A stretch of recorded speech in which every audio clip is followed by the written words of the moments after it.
दोस्तों आज की इस वीडियो में हम त्रिभुज का क्षेत्रफल निकालना सीखेंगे। जब आपको ऐसा त्रिभुज दिया गया हो कि जिसमें देखिए ये भुजाओं की जो लंबाई हैं कैसी हैं, अलग अलग हैं। जैसे ये भुजा आपकी 10 सेंटीमीटर, ये 14 सेंटीमीटर और ये 12 सेंटीमीटर।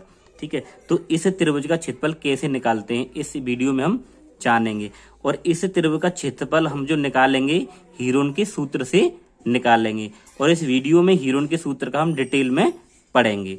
ठीक है, तो देखिए क्षेत्रफल निकालने के लिए सबसे पहले हमें इसके सूत्र को समझना होगा। तो चलिए इसके सूत्र को समझते हैं। तो देखिए सूत्र, जैसे देखिए ये आपके पास में एक त्रिभुज है। ठीक है, तो ये त्रिभुज की ये भुजा की लंबाई ए मान लीजिए, ये बी है और ये सी है। ठीक है, तो इसका क्षेत्रफल हमें निकालना है किससे? हीरोन के सूत्र से। तो देखिए सूत्र क्या होता है, तो त्रिभुज का क्षेत्रफल बराबर ये सूत्र होता है अंडर रूट एस, ब्रैकेट में एस माइनस ए, दूसरे ब्रैकेट में एस माइनस बी, तीसरे में एस माइनस सी। ठीक है, चलिए आगे हम समझेंगे ये एस क्या होता है। तो देखिए ए बी सी ये त्रिभुज की भुजाओं की लंबाई है। ठीक है, अब देखिए एस क्या होता है, एस होता है आपका अर्ध परिमाप। अर्ध मतलब आधा परिमाप, तो अर्ध परिमाप को हम एस से दर्शाते हैं। अब इसको निकालते कैसे हैं कि ए प्लस बी प्लस सी और पूरे के बट्टे में 2, यानी कि ए प्लस बी प्लस सी इन भुजाओं को जोड़कर और 2 से भाग कर देंगे तो वो अर्ध परिमाप यानी कि एस निकल के आ जाएगा। ठीक है, अब चलिए इस सूत्र से और इसका क्षेत्रफल निकालना हम सीखेंगे। ठीक है, तो देखिए सबसे पहले आपको यहाँ पे क्या करना होगा, ये जो भुजाएं आपको दी गई हैं इनको हम मान लेंगे कि ए बराबर बी बराबर और सी बराबर। तो यहां मान लेते हैं ए बराबर, तो ए बराबर मान लीजिए 10 सेंटीमीटर।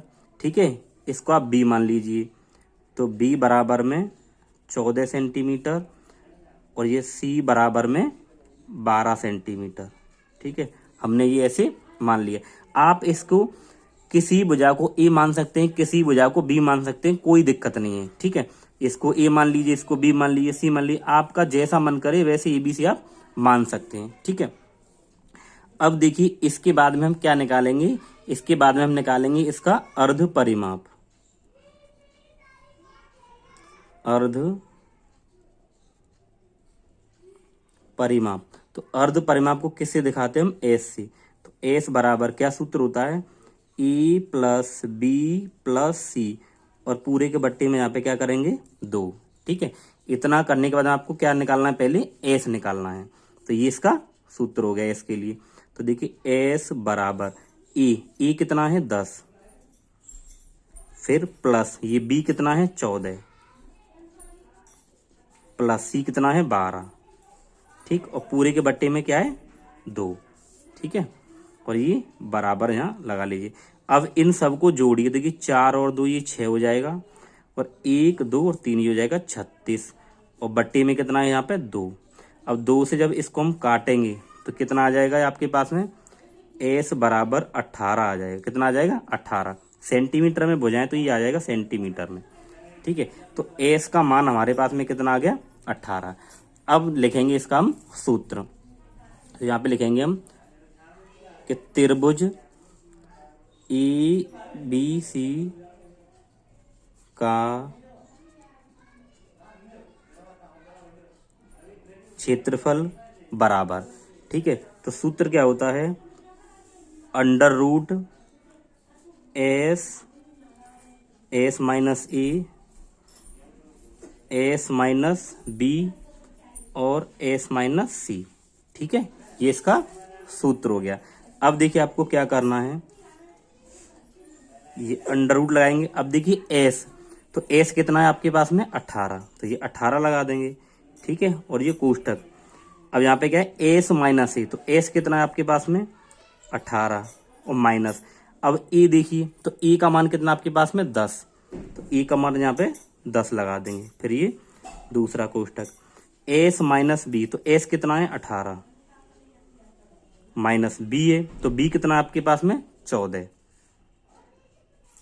ठीक है, फिर ये तीसरा ब्रैकेट एस कितना है 18 माइनस सी कितना आपके पास में 12। ठीक, इतना कर लेंगे। इसके बाद में आगे क्या करना, देखिए ये क्या है 18, तो ये 18 आ जाएगा। ठीक है, अब देखिए 18 में से आप 10 को घटाएंगे तो कितना बचेगा आपके पास में 8। ठीक, अब यहाँ पे आपको बीच में क्या है गुणा लगा लेना है। ठीक है, ऐसे यहाँ करेंगे तो यहाँ इनके बीच में क्या लगा लेंगे गुणा। अब आप 18 में से 14 को घटाएंगे कितना आ जाएगा 4, फिर इनके बीच में यहाँ गुणा लगा लेंगे। 18 में से 12 को घटाएंगे कितना आ जाएगा, ये 6 आ गया। ठीक, देखिए यहाँ तक तो सभी बच्चे कर लेते हैं, अब जो गलती होती है यही होती है। ठीक है, अब देखिए आपको आगे क्या करना है, अंडर रूट के अंदर जो संख्या है इनका आपको डायरेक्ट गुणा नहीं करना है। अब आगे क्या करना है वो देखिए।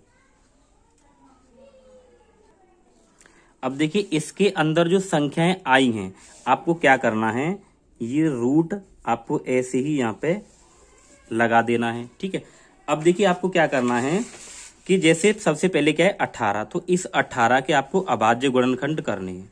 तो 18 के अभाज्य गुणनखंड के 2 नाम 18, 3 तिया 9 और 3 एकम 3। ठीक है, कितने आए हैं, ये 2, 3 और 3, तो इनको गुणा के रूप में इस रूट के अंदर रखेंगे। तो इस 18 के जगह हम क्या लगा देंगे, 2 गुणा 3 गुणा 3, तो 2 गुणा 3 गुणा 3। ठीक है, अब कितना है 8, तो आप 8 के अभाज्य गुणनखंड करेंगे तो ये 2 चौके 8 और 2 दूनी 4 और 2 एकम 2, तो इसके अभाज्य गुण कितने हैं 2 गुणा 2 गुणा 2। अब इस 8 की जगह पे हम इनको लगा देंगे, यहाँ पे गुणा लगाएंगे, ये गुणा लगा हुआ है तो 2 गुणा 2 गुणा 2। ठीक है, अब इसके बाद में देखिए ये कितना है 4, तो 4 को हम क्या लिख सकते हैं, 4 को लिखेंगे 2 गुणा 2। ये कितना है 6, तो 6 के आप अभाज्य गुणनखंड करेंगे कितने आएंगे, देखिए ये 6 है, तो 2 तिया 6 और 3 एकम 3, कितने आए 2 और 3, तो इनको भी गुणा के रूप में लिखेंगे, गुणा 2 गुणा 3। ठीक है, तो आपको यही कर लेना है कि ऐसे अगर आपके पास में आ जाएगा तो डायरेक्ट गुणा नहीं करना है, उनको इस अभाज्य गुणनखंड के रूप में आपको रख लेना है। ठीक, आगे देखिए क्या करेंगे, देखिए अब आपको देखना है कि इसके अंदर यानी रूट के अंदर किन किन संख्याओं के जोड़े बन रहे हैं। जोड़े का मतलब जो संख्याएं 2 बार आए, जैसे कि देखिए एक ये 2 है तो एक ये 2 हो गया, तो इस 2 के साथ में इस 2 का जोड़ा बना दिया आपने। ठीक है, इस 2 के साथ में इस 2 का, तो इन दोनों में से एक ही बाहर आएगा, तो ये 2 यहाँ बाहर आ गया। ठीक, आगे देखिए और अब जैसे आपके पास में देखिए एक ये 2 है और एक ये 2 है, तो इन दोनों 2 में से एक ही बाहर आ जाएगा, तो वो गुणा के रूप में आएंगे ऐसे करके। ठीक है, यानी कि जोड़े बनते जाएंगे, जोड़े में से एक नंबर बाहर आएगा।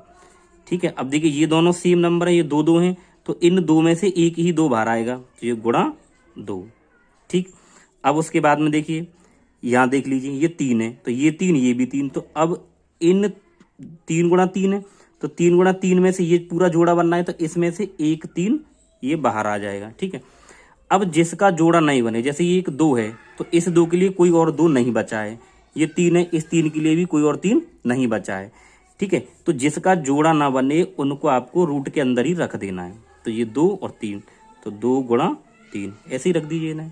ठीक, यानी कि जिन जिन का जोड़ा बनता चले उसमें से एक एक नंबर को आपको बाहर रखना है। ठीक, अब आपको क्या करना है, इनकी आपको गुणा करा लेनी है। ठीक है, और देखिए वीडियो के लास्ट में आपको एक प्रश्न दिया जाएगा जिसको आप इस सूत्र से हल करके और उसका आंसर कमेंट बॉक्स में आपको बताना है। अब देखिए आपको इनको क्या करना है, इनका गुणा करा लीजिए, 3 दूनी 6, 6 दूनी 12, 12 दूनी 24, ये 24 आ गया। ठीक, अंडर रूट, अब इनका अंदर गुणा करा लेंगे, 3 दूनी 6। ठीक है, तो इस त्रिभुज का जो क्षेत्रफल है कितना आया 24 अंडर रूट 6। लेकिन अभी ये पूरा नहीं, क्यों पूरा नहीं, क्योंकि इसका मात्रक लगाना पड़ेगा। तो देखिए आपके पास में जो भुजाएं हैं वो किस में है, सेंटीमीटर में, तो यहाँ पे जो आंसर आएगा कितना आएगा, सेंटीमीटर स्क्वायर, क्योंकि जब भी हम क्षेत्रफल निकालते हैं तो वो स्क्वायर में आता है, सेंटीमीटर स्क्वायर या मीटर स्क्वायर। अगर उसकी भुजाएं सेंटीमीटर तो सेंटीमीटर स्क्वायर, मीटर तो मीटर स्क्वायर। तो दोस्तों इस प्रकार से आप त्रिभुज का क्षेत्रफल निकाल सकते हैं, इसी से हम कहते हैं हीरोन का सूत्र। आपके लिए देखिए एक क्वेश्चन है, आपके पास में एक ये त्रिभुज है। ठीक है, अब इस त्रिभुज का आपको क्षेत्रफल निकालकर आपको अपना आंसर कमेंट बॉक्स में बताना है। ठीक है, तो दोस्तों अगर आपको वीडियो अच्छा लगा तो वीडियो को लाइक करें और आप चैनल पर नहीं तो सब्सक्राइब जरूर करें। Thank you.